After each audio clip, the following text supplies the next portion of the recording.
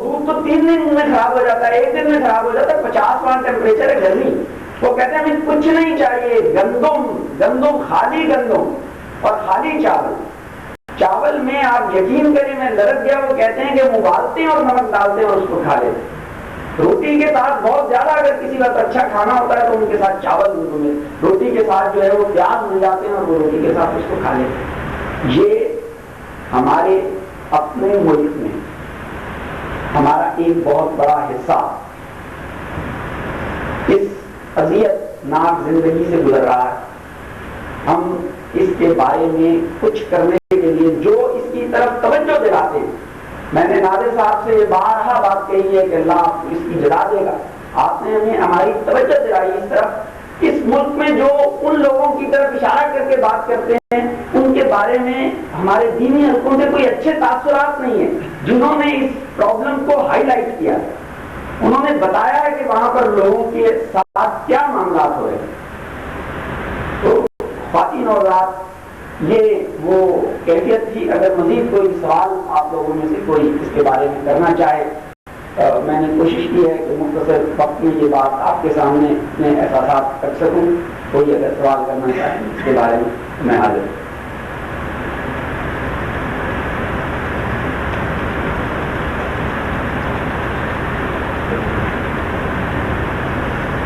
شکریہ.